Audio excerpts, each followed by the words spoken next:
Então vamos começar a próxima aula. Meu nome é Luísa Andreosso, para quem não me conhece. Eu sou residente do segundo ano do programa de terapia intensiva do C7. E a gente vai falar hoje um pouquinho sobre o suporte de vida extracorpóreo, uma revisão narrativa. Esse artigo foi publicado agora em 2021 no Critical Care.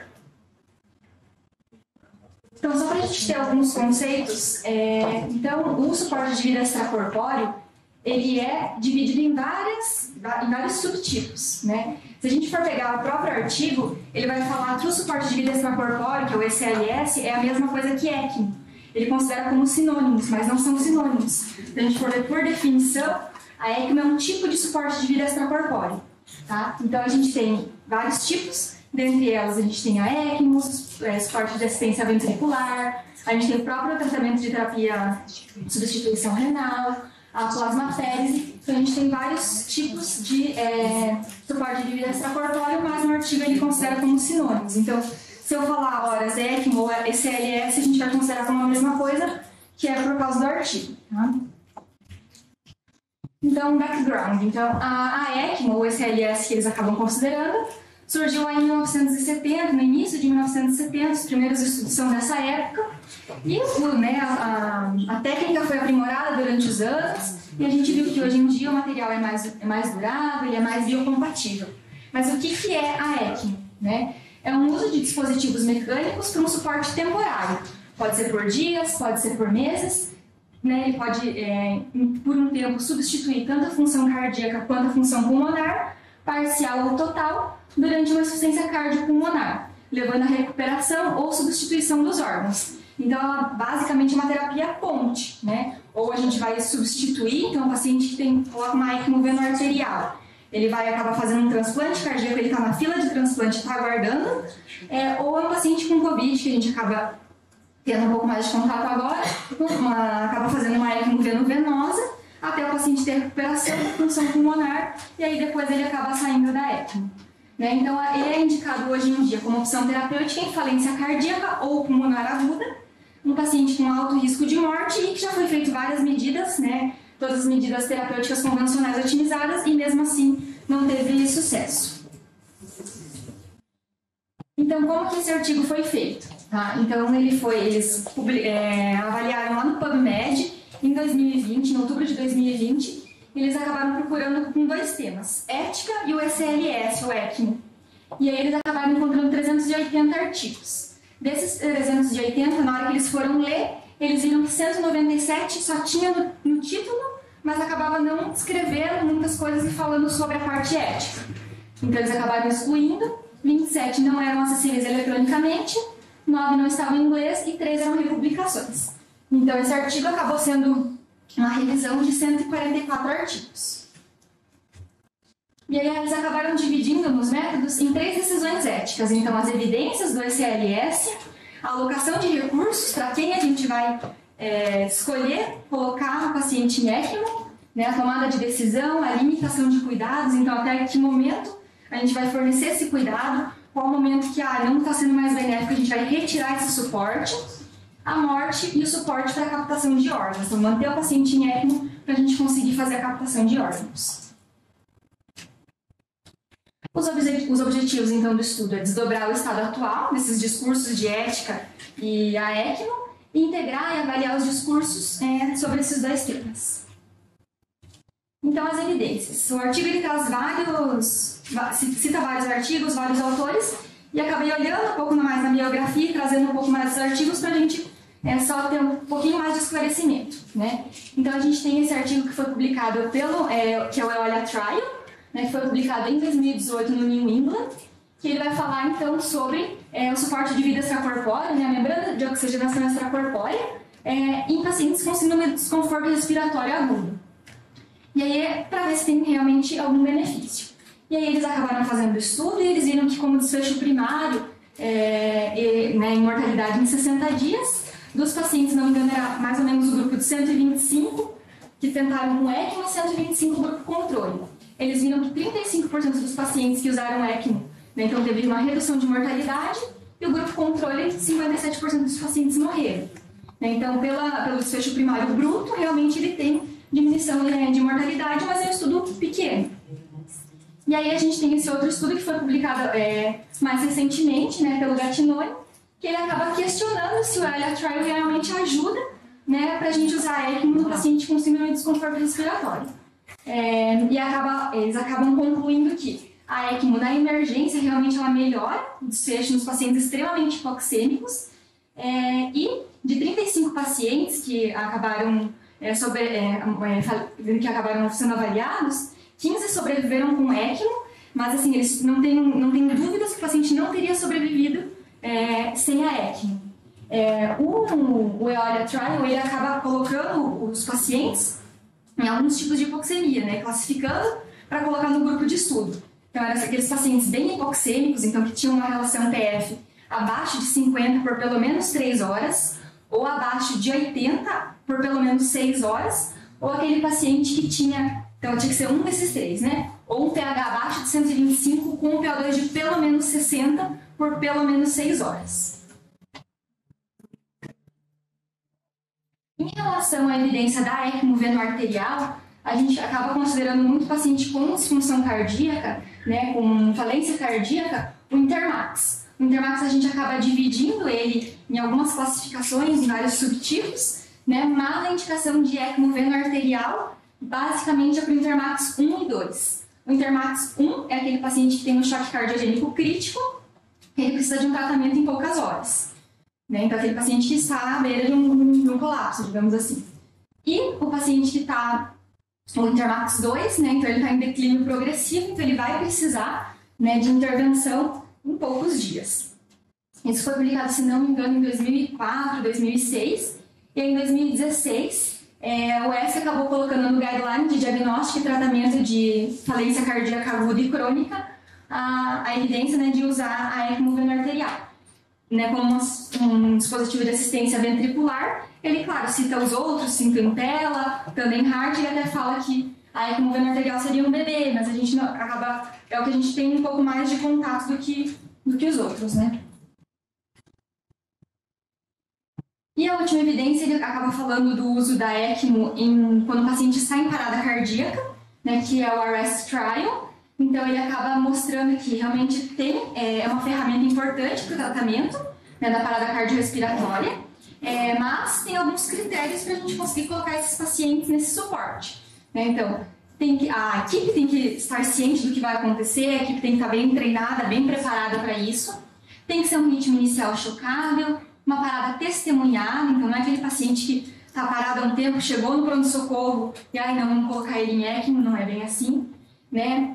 Um retorno de circulação espontânea não sustentado em 10, 15 minutos de reanimação, uma causa reversível e um paciente com menos de 75 anos. Teoricamente, ele vai ter um prognóstico mais favorável no pós-parada.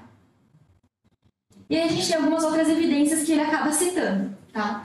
Então, me desculpem os autores dos artigos, mas se eu pronunciar errado. Então, esse Chalmers e o Mike, então eles acabam, e o Lantos, eles acabam falando mais sobre a ECMO na população pediátrica. Mas o Mike ele acaba considerando esse conceito de ética de evidência, que ele fala que o médico ele tem que ter a ética de oferecer para o paciente o tratamento com a melhor evidência científica. E o Lantos ele acaba considerando que a gente tem duas competições, digamos assim, igualmente antiéticas. A gente usar um tratamento não comprovado, então uma medicação que a gente não tem comprovação científica que é eficaz. Agora, a gente randomizar, mas não tem um equilíbrio entre os dois grupos, para ele isso é antiético, né? Independente de qual tipo de tratamento. E esses últimos três aqui, eles acabam falando um pouquinho, né, da ECMO, mas mais em relação à parte ética, né? O Frog e o Worrell, eles acabam falando em relação ao consentimento informado. Teoricamente, a gente teria que fazer para os pacientes, mas eu vou falar um pouquinho mais para frente. E as evidências na ética na medicina, então é um tema mais abrangente. Ele acaba não falando só da ECMO, mas ele acaba falando da ética num todo na parte médica. Aí o artigo, então, ele traz três divisões, né? Então, a gente tem a alocação de recursos, a tomada de decisão e a limitação de cuidado. Então, a alocação de recursos ela é amplamente discutida. A gente vai utilizar vários funcionários, toda uma logística, o custo e eficácia, realmente isso vale a pena a gente fazer? E aí ele até, um dos autores questiona, ele fala, a maioria dos pacientes que são colocados em ECMO, eles têm um seguro, um plano de saúde privado. E esse plano de saúde privado tem um pagador, né? E então o paciente com SUS, teoricamente, ele teria menos acesso a isso por causa disso, né? Então eles até falam que é rentável, mas eles citam que pode ter essa discrepância entre o SUS e o particular, né? O convênio justamente por essa parte. E aí ele fala que é dever médico a gente alocar recursos de forma responsável. E aí é um embate muito difícil, porque você vai colocar um paciente em ECMO jovem, mas que teoricamente a condição dele, o estado de saúde dele é mais grave, ele tem mais chance de vir a falecer naquela situação, ou você vai colocar ECMO num paciente idoso, que naquela situação, teoricamente, ele tem a menor expectativa de vida, mas naquela situação ele, teoricamente, tem mais chance de sobreviver. Então, isso é bem complicado a gente pensar quando a gente vai alocar esse recurso e quem vai fazer isso, quem vai escolher. Porque uma coisa é a gente falar de fora, não, eu acho que tem que ser tal pessoa, mas e se fosse alguém da nossa família? Né? Então, a gente fala, não, peraí, aí a gente acaba repensando esses conceitos. A gente pode trazer isso um pouquinho para a própria pandemia, né, da ventilação mecânica. A gente na UTI talvez não tenha tido tanto isso, mas a galera que trabalha em pronto atendimento teve que muitas vezes escolher quem ia entubar, como é que ia fazer, qual ventilador colocar. Então, de alguma forma, a gente precisou alocar esses recursos também. E não é uma decisão fácil. Né? A tomada de decisão, então a gente vai sempre tem que ter uma comunicação clara e oportuna. Né? O ideal é sempre a gente conversar com a família, deixar a família ciente e inteirada da situação. E a tomada de decisão compartilhada. Então, a família, o paciente, se ele for lúcido, orientado, ele consegue tomar essa decisão por ele. E, teoricamente, eles falam que a gente tem que ter um consentimento informado.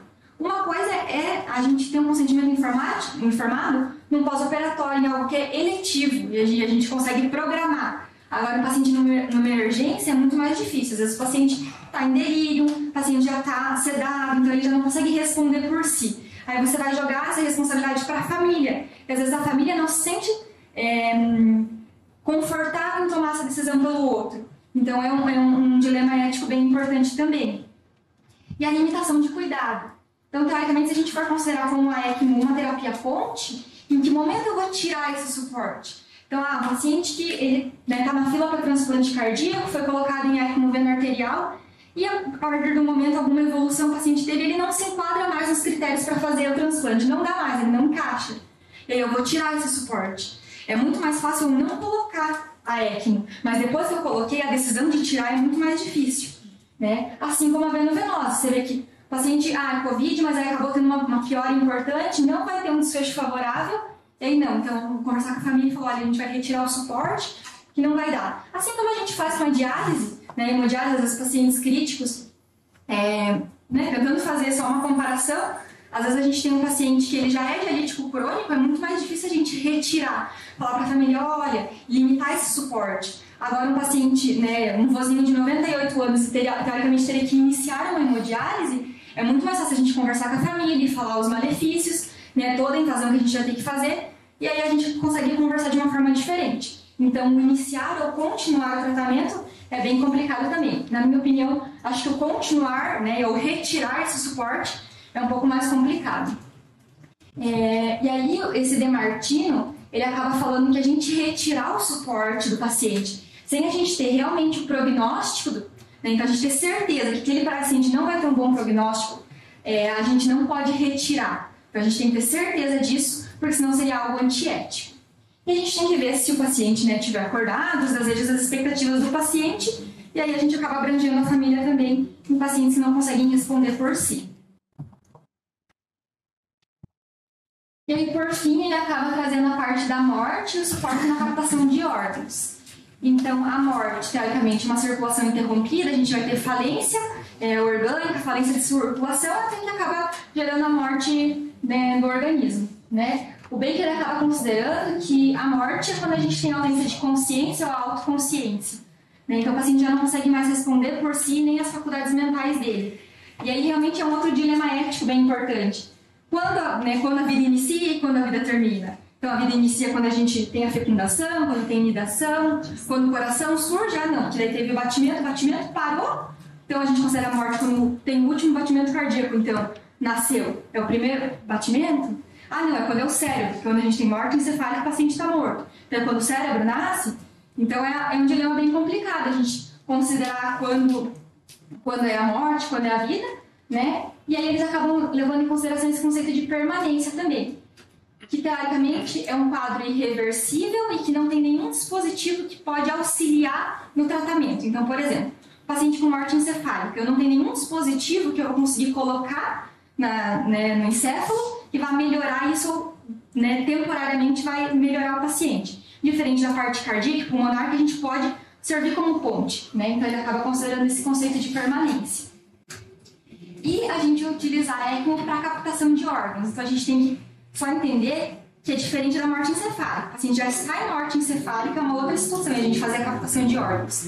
Agora, você colocar o paciente em ECMO para manter os órgãos vivos para fazer a captação é muito mais difícil, até pelo dilema da morte, né? Então eles consideravam lá em 1960 que a morte era só, que a doação de órgãos vitais era só quando o paciente estava morto, né? Que não poderia ter risco do paciente vir a morrer porque foi retirado algum órgão vital. E aí, em 1966, o Conselho Nacional francês sugeriu que a obtenção de órgãos de doadores que ainda não foram declarados mortos poderia ser legítimo sob certas circunstâncias, e a gente acaba individualizando também em cada situação. É um artigo um pouco mais diferente do que a gente está acostumado, mas tentei trazer um pouco mais para a prática, algumas coisas para a gente tentar facilitar. E é isso, doutor, não tinha muito, ele é um artigo pequenininho também.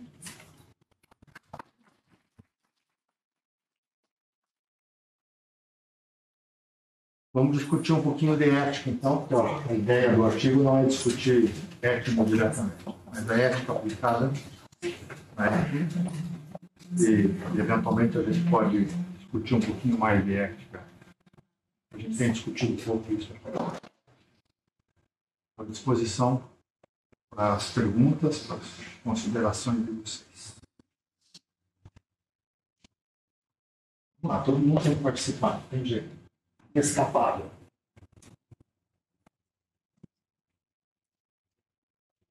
Amanda. Eu acho que o tema é bem relevante, né? E é o nosso dia a dia. Eu acho que varia muito da experiência pessoal e que cada um tem como princípio, enfim, na própria criação. Mas esses dilemas a gente se encontra muito no dia a dia. Até agora na Santa Casa a gente tem um exemplo bem atual, a gente tem um paciente super novo, de 30 anos, está em ECMO venoso por Covid, foi instalado na sexta-feira. Já terminou o tratamento da PAV e a nossa esperança é que realmente o ECMO fosse uma ponte para que quando terminasse o tratamento, melhorasse a parte pulmonar. E o que a gente vê é que a parte de complacência, drive, só está piorando. Então a gente sabe que ainda é muito precoce, né? Tem 4, 5 dias de terapia, mas a gente já começa a se questionar. Ponte não está sendo mais uma ponte para nada. Mas era venoso. Era só para tratar uma insuficiência respiratória do doente com Covid grave. Era Covid? É Covid. E que não está se recuperando. Uhum. Então, até onde vamos, né? Até onde vamos. A gente sempre se envolve com as famílias também, né? Acho que isso é algo que eu tenho bastante dificuldade de separar também. Cada um tem uma história. Então, daí você começa a ver um homem de 30 anos, da nossa idade, com 2 filhas. O que às vezes parece muito fácil limitar, também se torna muito difícil. Né? Pelo apego do doutor. Assim. O que a Luísa falou também é verdade, né? Colocar, a gente tem critérios. Segue critério, segue uma tabela, olha, tem critério para pôr, temos experiência ou não, ok. Mas a questão é quando retirar. A gente teve uma experiência lá no Marcelino. Chegou no 14º dia, o paciente estava igual a Fernanda citou. Com paciência ruim, 100% do ECMO, 100% do ventilador. A gente chamou a família até por não ter tanta experiência com ECMOs a longo tempo, a prazo longo, como tem em São Paulo, 2 meses, etc. A gente chamou a família e falou, olha, está estável, mas não melhora. E vai fazer transplante. E daqui para frente a membrana pode parar de funcionar, vai ter que trocar, vai começar várias infecções, eu estava com KPC em corrente sanguínea. E do dia para a noite o paciente começou a se recuperar. sim, sem a gente fazer nada. A gente continua dando suporte, mas não tem o que agregar. Não tem o que a gente fazer da parte mecânica, ventilatória, estava com parâmetros baixos no ventilador, mas 100% do ECMO. E no 14º dia foi um dia pontual. No 15º melhorou, no 21º já estava fora do ECMO. Vocês tinham pré-determinado de que vocês iam esperar até o 14º dia, mais ou menos, ou não? Não, mas pela membrana ter essa validade? vitalidade de 14 dias mais esperada, e a partir daí é o momento que começa a dar mais complicações. A gente conversou com a equipe da CARD, com o perfusionista. 14 dias normalmente ela vai bem. Pode durar um mês? Pode. Mas é aí que começa a coagular, né, etc. E, assim, não teve nenhum choque importante pra gente limitar suporte, sempre pouca drogas. Então, o paciente estava, mas com pulmão que não melhorava. A família, inclusive, cogitou procurar transplante pulmonar. Porque não tem, para sempre não ia ficar. Mas no 15º dia, do nada, começou a melhorar, assim.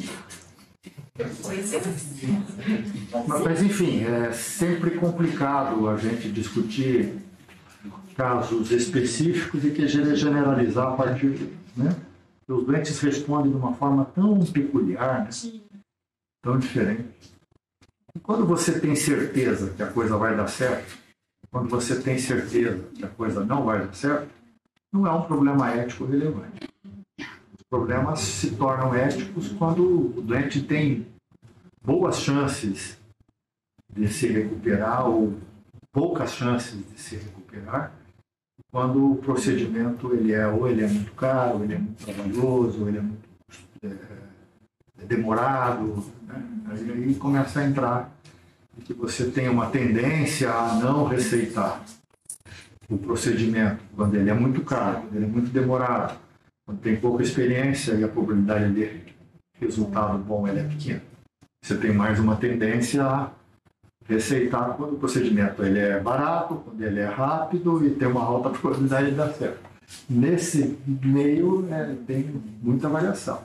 Ao ECMO, tipicamente, ou diversos modos de suporte de vida, eles, de um modo geral, eles precisam, como a gente discutiu na nossa reunião, eles precisam de treinamento, precisam de um centro que está com competência para poder fazer, de uma geral são caros, de uma geral são demorados, duram bastante tempo, e são para pacientes que estão no limite da vida.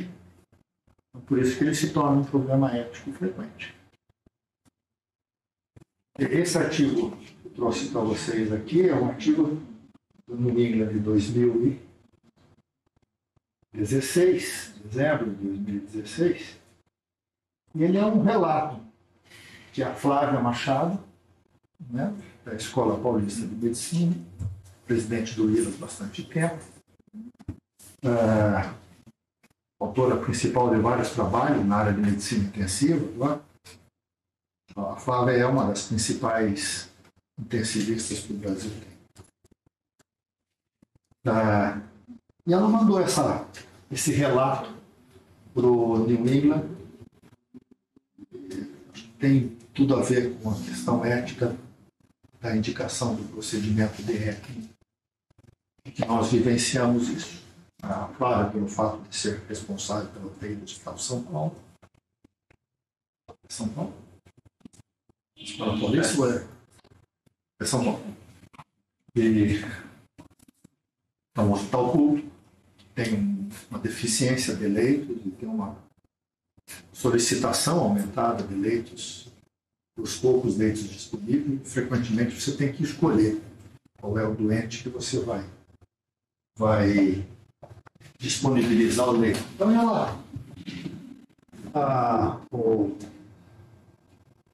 o artigo tem esse nome aqui, né? Equity e Quality. Equity é capital, né? Então, quanto de dinheiro disponível a gente tem. E como fazer com que esse dinheiro disponível possa criar, de alguma forma, um tratamento igualitário. Nesse caso, nas UTIs públicas no Brasil. Ela começa aqueles relatozinhos, que aqui são fáceis de decidir, né?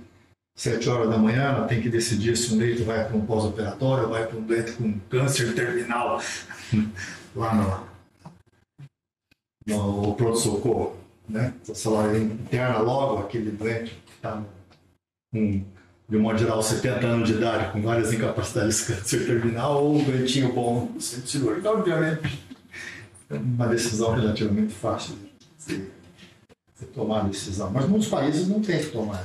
Mas tem leito disponível para todos. E existe uma disparidade grande no Brasil de disponibilidade de leitos. Eu preciso de rever se isso aqui é mesmo. Ela está dizendo aqui que o Conselho Federal de Medicina recentemente havia dito que havia uma desproporção grande entre o número de leitos por 100 mil, o número de leitos no Brasil, no nosso censo de 2008, 2009, era de 13 leitos para cada 100 mil habitantes no Brasil. Isso aqui é de 2016. Eu não sei onde é que ela tirou isso daqui, eu estou vendo isso agora, preciso de ver. Mas há uma disparidade mesmo. Não sei se essa disparidade é tão grande. Tudo aqui ela está dizendo são 10 leitos de UTI para 100 mil no hospital público e 40 leitos para 100 mil no hospital privado. Existe essa diferença mesmo, não sei se é nesta proporção. O fato é que 17 leitos de unidade de terapia intensiva para cada 100 mil é mais, acho que eu já mostrei algumas vezes para vocês, é mais do que 80% dos países europeus. A Alemanha tem acho que 21. A Bélgica tem uma coisa como 18, 19. E o Brasil está junto com a Itália, mais ou menos, mas tem mais leitos do que Espanha, tem mais leitos do que todos os países escandinavos, tem mais leitos disponíveis do que todos os países, exceto a Bélgica, dos Países Baixos. Mas existe essa disparidade, né? Falta leitos para o sistema privado, o sistema público, quando comparado com o sistema privado. Aqui é uma consideração de custos, e que no final das contas, aí ela vai... ela havia recebido um pedido de aprovar uma ECMO a uma paciente com 32 anos de idade, onde é que está isso aqui?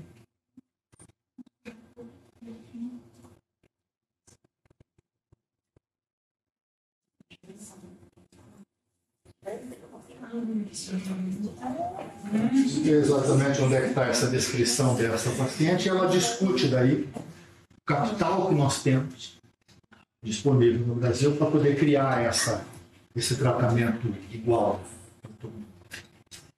Né? E que essa doente gastou $6 mil em 24 horas ao ano. Isso tem que estar publicado como uma carta aí, uma perspectiva no New England 2016. Acho que um pouco é isso, né? A gente também tem que ser guardiões dos recursos que a gente utiliza. Aquela discussão que a gente teve de ECMO mais ou menos 2 meses atrás, no CEPET, acho que mostrou que a gente precisa de desenvolver aqui em Curitiba centros que possam criar competência para poder utilizar ECMO, veno-venosa, mas principalmente a ECMO veno-arterial, em locais onde possa ser utilizado de uma forma mais eficiente. Um doente que realmente pode responder, pode ter benefício com isso, e utilizando os poucos recursos de uma forma mais melhor resultado, com melhor sobrevida. Você lembra mais ou menos, Amanda e Bruno, quantos doentes sobreviveram de ECMO na Santa Casa? aquele prefeito, falando que a Teresa cuidou, que ele faleceu. Teve um esse ano que a gente colocou, faleceu com 72 horas, o paciente acabou falecendo. E esse agora, é terceiro do ano. Tá aí. Na experiência de vocês viram alguém sobreviver? Tem aquele paciente do Marcelino que ficou. Ele Quanto mundo vira? Teve um do Marcelino que eu cuidei também. Eu acho que ele sobreviveu porque ele abriu o pupilo e a gente tirou a ECMO, sinceramente. Chegou num determinado momento que ele não precisava. Eu acho que é isso. Eu acho que a ECMO, quando vena arterial, é uma ponte. Nossa, isso é o transplante, isso aí resolve. Agora, para o Covid, é muito difícil. A gente fica naquela corda bamba, daqui a pouco vai começar a fazer sangramento, daí daqui a pouco faz lesão, daí pneumonia, depois você trata, doença sanguínea, faz. Que não tem um momento. Acho que não tem um momento certo. Assim, não, é agora a hora de tirar. Então, ali, em 14 dias, na hora que todo mundo já tinha meio que jogado a toalha do pai, tivemos o nosso teto, ele melhorou. O que eu vi foi quando a gente achou que tinha tido evento de sangramento, então a gente precisava tirar para ver se realmente tinha sangrado, porque você tinha pupilo, tirou, na verdade ele não tinha tido sangramento nenhum. Tornamos ele mais umas 2 vezes, o paciente me melhorou. Sabe? Ele estava com ECMO, acho que uns 8 dias, mais ou menos. Cara, é muito difícil. A gente não tem ainda uma diretriz que fala, vai ficar com tanto tempo, assim, ficar dessa forma, tira que vai ficar tudo bem. A impressão que dá é que às vezes é melhor tirar em 10 dias e pronto o paciente. Dá aquela janela do tempo do paciente diminuir a inflamação, que é o que você queria, e depois volta o tratamento que a gente já fazia. Difícil. Bem difícil. Ok. Alguém quer discutir alguma coisa mais específica? A última coisa para poder lembrar é que não iniciar um tratamento que o doente não precisa é igual a retirar um tratamento que o doente não precisa mais. Esse é um conceito ético já muito bem estabelecido e consensuado. E por mais que a gente imagine que a gente vai retirar um doente de ECMO e o doente vai morrer, na impressão que a gente empurrou ele para morrer, não é ético mais manter um doente em ECMO, ou ele manter esse doente com antibiótico, ou manter esse doente com droga vasoativa, quando esse doente já não tiver mais chance de recuperar. É mais fácil falar do que fazer, porque muitos desses doentes, às vezes a gente decide assim, poxa vida, né? Será que eu tiro ou não tiro? No dia seguinte, daí ele melhora. Se ontem tivesse decidido retirar. Ou seja, quando ele chega num determinado momento que vocês realmente estão seguros de que já não tem mais recuperação, essa ECMO precisa ser retirada. Isso é um procedimento eticamente suportável. Mesmo assim, dá uma sensação ruim quando você vai tirar. Tipo, o que estava lá comigo estava com o pupilo aberto, não tinha outra opção, não tinha o que fazer, mas é uma sensação muito ruim, na hora que devolve o uso da ECMO, assim, que sai no inteiro falando. Você sabe que quando a gente olha o nosso estudo do SAV, com 28 mil doentes, 30 mil doentes, as nossas limitações de SAV, quando comparado com o estudo europeu de 3, 4 anos atrás, a gente limita suporte avançado de vida no grupo CPET igual o que é limitado na Europa. Ou seja, 63% dos nossos doentes morrem com alguma limitação de suporte avançado. E qual é a diferença? É que nós limitamos de mais ou menos uns 11, 12%, e limitamos C em mais ou menos uns 28, 30%. E na Europa é igual. C e B. A diferença é que nós ainda não estamos psicologicamente suficientemente maduros para poder retirar um suporte avançado. A gente acha mais tranquilo, não, deixa. Eu não vou fazer mais nada. Se ele morrer, morreu. Mas eu não vou tirar mais, eu não vou tirar mais. E na maior parte das vezes, aqueles 11% de D é retirada de antibiótico. Retirada de droga vasoativa, de suporte respiratório, ainda é raro. E entre as equipes. Mas essa não é uma questão mais ética, que tem diferença entre ser e ter. Igualmente, eticamente, tem o mesmo valor você não iniciar um tratamento que o doente não precisa, é igualmente ruim você retirar deixar o tratamento de um doente que não precisa mais daquele tratamento. Aquele tratamento não faz mais efeito. Aliás, até o amadurecimento é mais ou menos assim, ó. Você olha para um doente que tem um velhinho, que tem insuficiência respiratória, e você decide assim, eu não vou entubar esse doente. E ele morre. Okay? Então você decidiu que você não ia iniciar.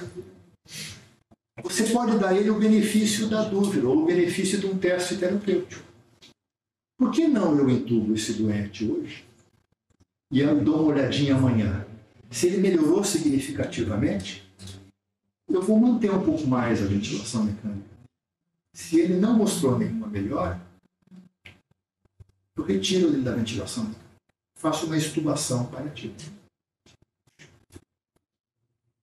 Por exemplo, poder pensar. Locais maduros fazem isso rotineiramente. Dá ao doente 24.